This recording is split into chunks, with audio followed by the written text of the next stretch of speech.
Como habrán visto, el título propuesto para esta conversación es bastante abarcativo. Contra el cine clásico, modernismo y posmodernismo en Raúl Ruiz. Algo de eso ya se ha tocado en las charlas que me precedieron y creo, y esa fue un poco la razón de la propuesta, creo que esto está bastante implícito en el cine de Ruiz y en los abordajes que se le pueden hacer a él. No me quiero extender mucho y tratar de comunicar algunos conceptos lo más básicamente y lo más claramente posible. Uno es este del cine clásico, a propósito de lo que Raúl Ruiz explica en su Poética del cine sobre la teoría del conflicto central, que se ha mencionado aquí varias veces y que tiene que ver con un aspecto, a mi juicio, un poco lateral para el examen de la obra de Raúl Ruiz. ¿A qué se refiere esta teoría del conflicto central? A una manera de planificar las películas de acuerdo a una base argumental que se basa en el objetivo o en el deseo de alguno de los personajes centrales o del personaje principal por lograr un objetivo, por llegar a alguna meta, y otro personaje que trata de impedírselo. Así lo detalla Raúl Ruiz en su Poética. Es un mecanismo que se ha usado mucho, que figura en innumerables manuales de escrituras de guiones, pero que figura no como una teoría. Es decir, si uno piensa que una teoría es un cuerpo de ideas que sostienen unas determinadas maneras de proceder correctamente en la fabricación de una obra, creo que este tema del conflicto central no llega a ser teoría, es apenas una herramienta, una técnica, que se basa en la elaboración de argumentos para las películas, argumentos que se apoyan en el conflicto. Un conflicto, una oposición de caracteres, una dramatización, que desde luego, pensado como dramatización y como conflicto, es mucho más antiguo que el cine, ¿no? Pero que lo conocemos bastante en esta aplicación a la fabricación de películas. ¿Qué películas? Y acá creo que hay un tema que me gustaría también dejar muy claro, por lo menos en lo que yo pienso. ¿Qué películas se hacen de acuerdo con esta base de lo que Ruiz llama el conflicto central? Pues, como él dice, las películas comerciales, las películas industriales, de Hollywood, pero no solo de Hollywood, de cualquier industria cinematográfica que hace productos para un consumo masivo. Esto es lo que Ruiz rechazaba como actitud creadora. Esto es, o por lo menos así me pareció, un poco el fundamento de lo que se decía ayer aquí, su cierta crítica a El Chacal de Nahuel Toro, de Litín, porque le parecía que El Chacal de Nahuel Toro era demasiado parecida a una película corriente, donde, esto lo agrego yo, donde probablemente se notaba la idea de aplicar la teoría del conflicto central. Más allá de esta precisión, en la que, digo, a Ruiz no le interesaba trabajar con el conflicto central, también está el hecho de que no le interesaba hacer un cine comercial. No le interesaba participar en la elaboración de productos industriales para un consumo masivo. Su objetivo en hacer películas era mucho más ambicioso desde el punto de vista personal, y era hacer películas como los artistas elaboran sus obras, en general. Considerar al cine como un arte, como una forma de arte, como una manera de expresión artística, y de esta manera separarlo de la otra categoría. Y esa otra categoría es la que, con el tiempo, empezó a ser conocida como cine clásico. Quiero hacer un par de precisiones sobre este término, esta etiqueta del cine clásico. Es una etiqueta relativamente reciente. No porque antes no haya habido cine clásico, que lo hubo, pero quería decir otra cosa. Cuando yo empecé, hace, ya me olvidé cuántos años, a interesarme en estos temas, ¿cuál era el cine clásico? Eran las grandes películas, las películas modélicas, las grandes películas de la historia del cine. El acorazado Potiomkin, El nacimiento de una nación, ¿verdad? Caligari, Los Nibelungos, es decir, grandes realizaciones que había generado la historia del cine, modélicas. Este concepto de clásico, desde luego que se apoyaba en una tradición del concepto de clásico que estaba prácticamente en todas las artes y que venía de la admiración renacentista por el clasicismo grecorromano.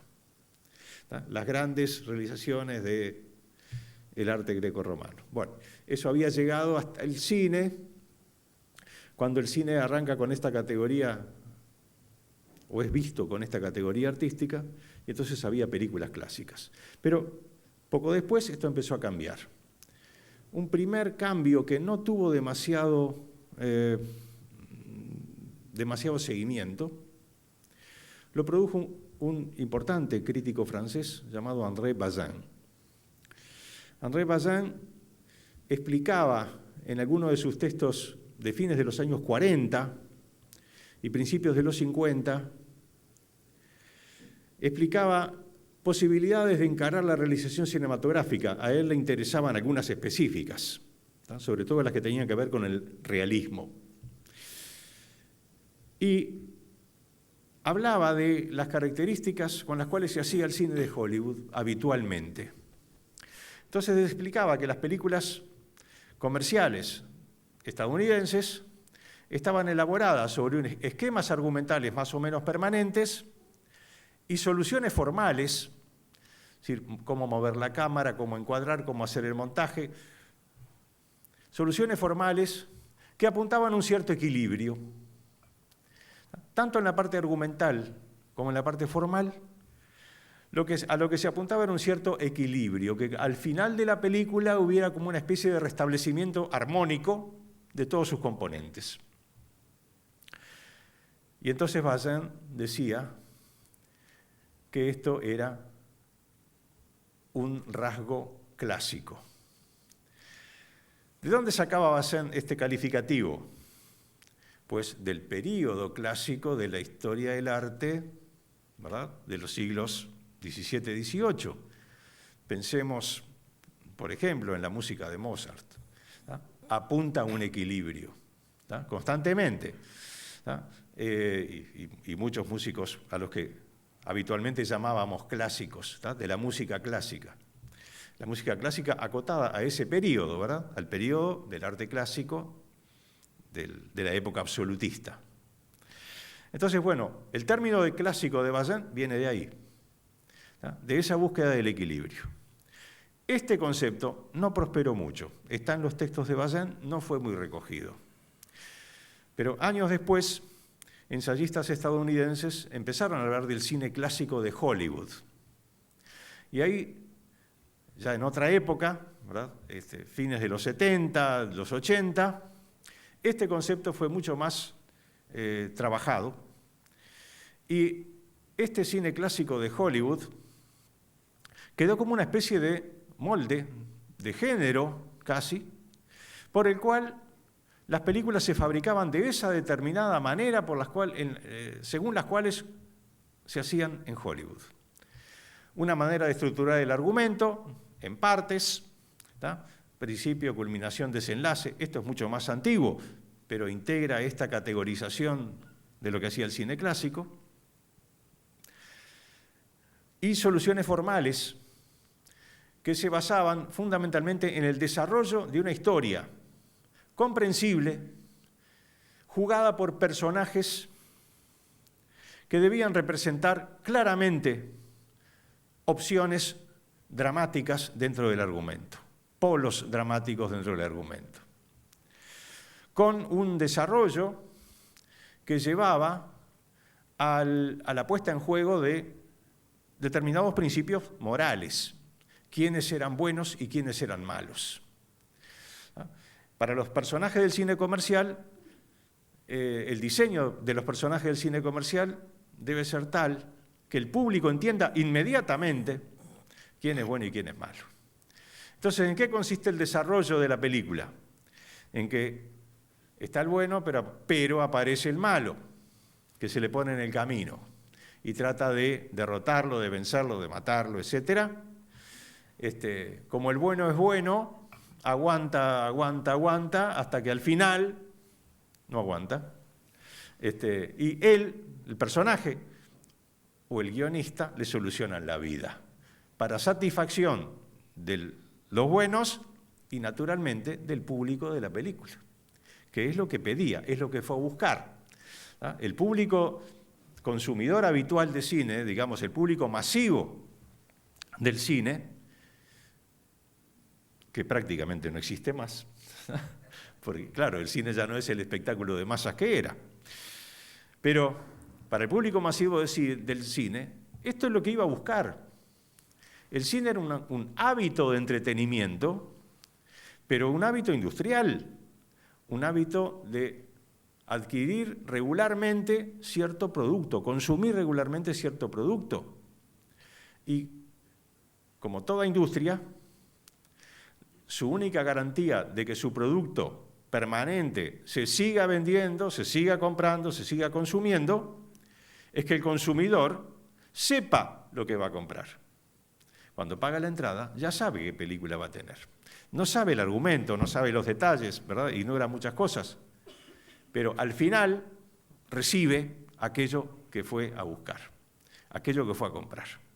Bien, esto que terminó llamándose, por fuerza de estos investigadores norteamericanos, principalmente David Bordwell y Janet Steiger y Christine Thompson, tuvieron una gran difusión, una gran aceptación en una cantidad de ensayistas y críticos y académicos, por lo cual hoy existe un cine clásico, que es el molde hollywoodense de los años 30 y quizás 40, y que se mantuvo durante un cierto tiempo. Voy a volver a hablar un poquito del cine clásico, pero quiero cortar ahora en una evolución cronológica. Cuando llegamos a la década del 50, ahí empiezan a aparecer fenómenos nuevos en el cine, de los cuales el más notorio es la Nouvelle Vague. La Nouvelle Vague, impulsada por la crítica francesa, la Nouvelle Vague es un fenómeno francés, impulsado por la crítica francesa de una revista en particular, que era Cahiers du Cinéma, en la cual escribían buena parte de los que después integrarían la Nouvelle Vague. La Nouvelle Vague no fue un movimiento coherente de una cantidad de personas, fue una etiqueta que se le puso al surgimiento simultáneo de una nueva generación de directores, algunos de los cuales tenían rasgos comunes, y que en general identificó un movimiento cinematográfico claramente renovador, claramente distinto del cine que se venía haciendo antes. Esto ocurrió a fines de los 50 y junto con algunos otros factores cinematográficos, probablemente el principal de ellos fue la difusión que empezó a tener, la consideración y la difusión que empezó a tener la obra de Michelangelo Antonioni, un director italiano que trabajaba desde 1950, pero que hasta 1959 poca gente se había enterado que existía. Y en el 59, con la proyección de La Aventura en un festival europeo, y claramente una nueva manera de encarar el relato cinematográfico, el relato, el desarrollo de una historia que parecía un poco endeble como historia y que por lo tanto tenía menos importancia que lo que solían tener las historias en el cine. Bueno, entre la Nouvelle Vague, Antonioni y algún aporte más, ahí la crítica empezó a hablar de un cine moderno. Precisamente en estos años.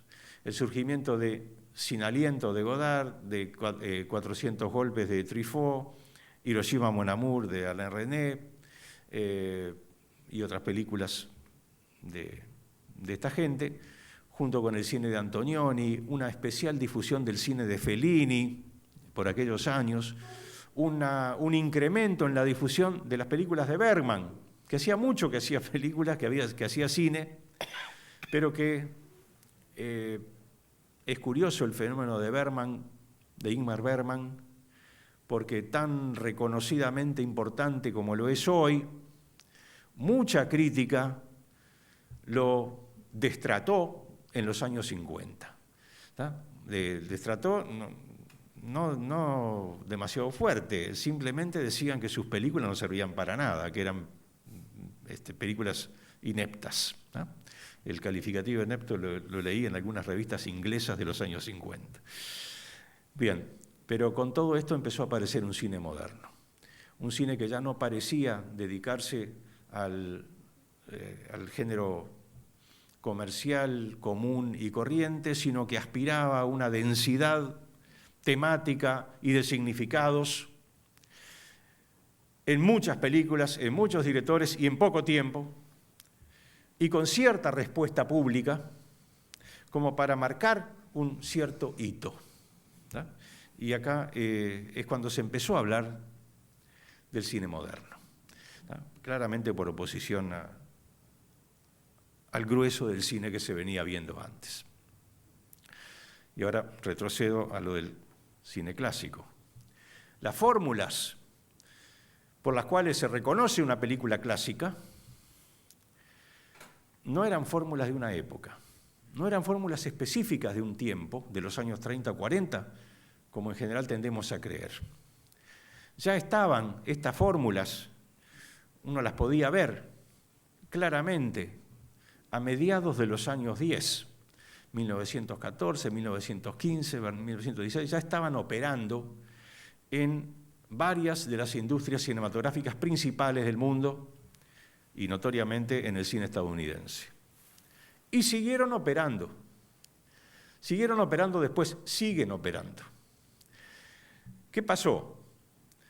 Que estas fórmulas para armar los argumentos y las soluciones formales más o menos estándar es lo que aseguraba que en una época bastante extensa, en las cuales se veían muchísimas películas, había muchísimo público para el cine, era imprescindible el funcionamiento constante e impermanente de una industria cinematográfica que produjera nuevos productos.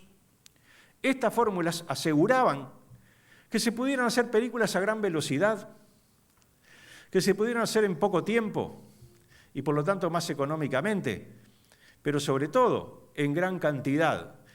Fórmulas que se aplicaban casi mecánicamente. El casi es porque, de todos modos, un guionista, un director de cine, un jefe de fotografía, debe pensar soluciones particulares para la toma que necesita hacer en ese momento. Es decir, no era todo automático, para nada. Pero esta gente eran profesionales, conocían todas las herramientas para salir del paso, simplemente tenían que buscar cuál en cada momento. pero el conjunto obedecía a esta lógica empresarial y de producción por la cual se hacían películas velozmente. Esto sigue. Lo que pasa es que ahora no se ve tanto en el cine, se ve en la televisión. La televisión heredó las prácticas de hacer cine industrial por los mismos fundamentos de necesidad de contar velozmente con el producto adecuado, para el lugar adecuado, en el momento adecuado. Y los lugares son, piensen ustedes, todas las pantallas del mundo durante todas las horas del día. ¿No? Necesitan consumir productos y los productos no pueden demorar un tiempo de elaboración creativa, ¿verdad? Entonces, lo que llamamos el cine clásico es ese conjunto de fórmulas para hacer cine comercial, tanto en Hollywood como en las otras industrias que se ven obligadas a lo mismo. Y el cine moderno, pues era el cine distinto del cine clásico, era un cine más creativo, más original, que buscaba soluciones argumentales, dramáticas y formales, más audaces, más imaginativas, más creativas.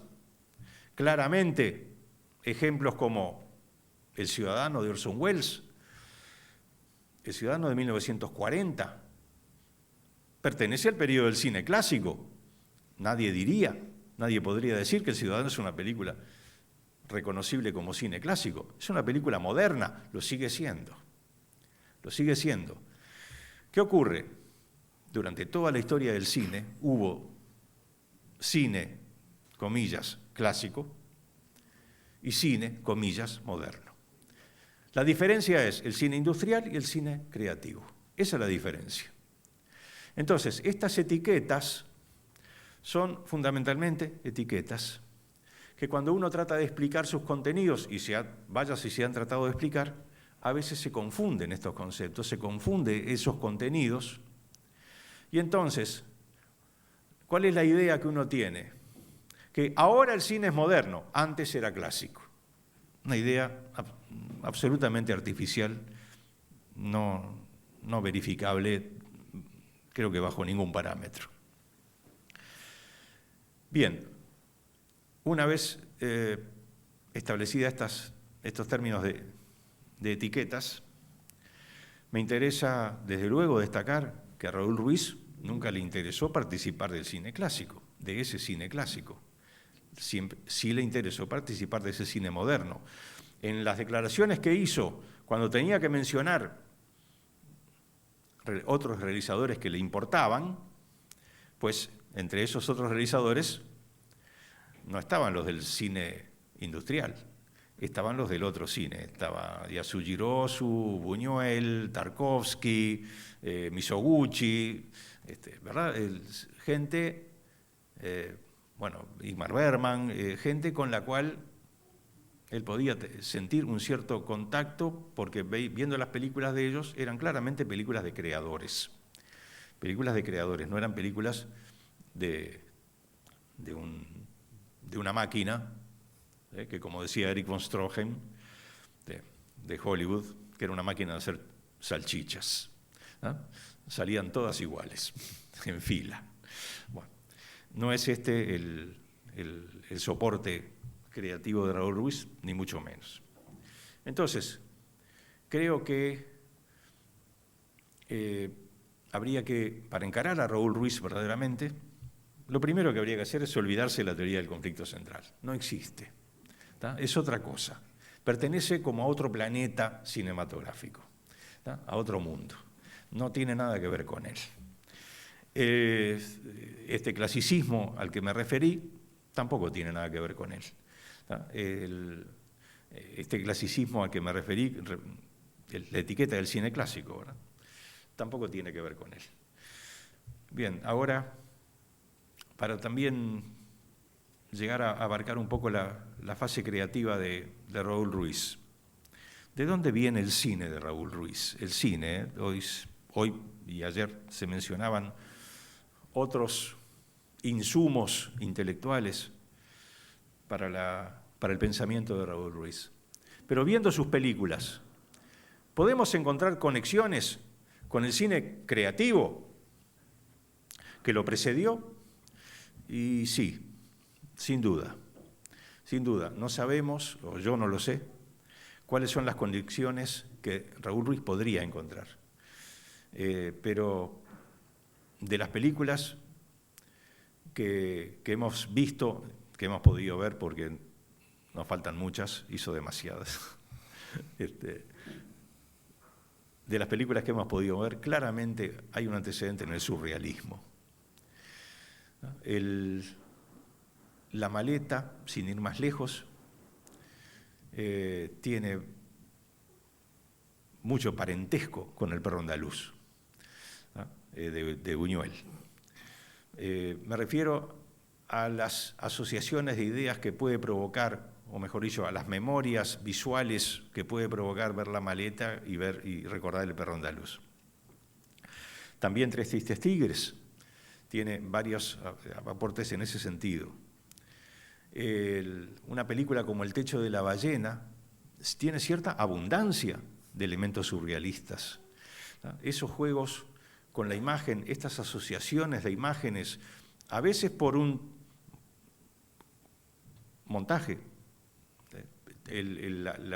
cómo dos tomas se unen en un corte particularmente significativo, pero muchas veces por el trabajo de imágenes en superposición, tratando de crear plásticamente algo que no es exactamente lo que estamos viendo.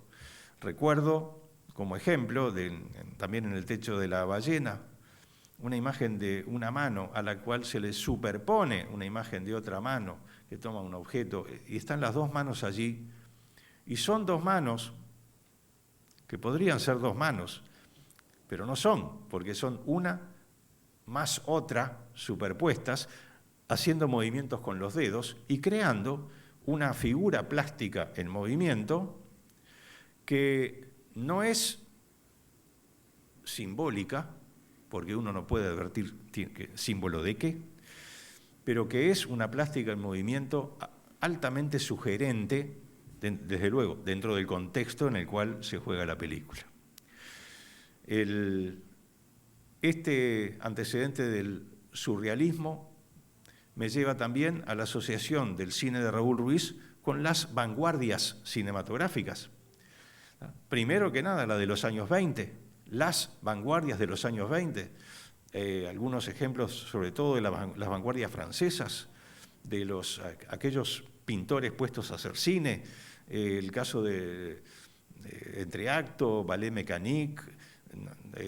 El espíritu es un poco distinto, pero la manera, el encare del cine, la forma de servirse del cine para expresarse es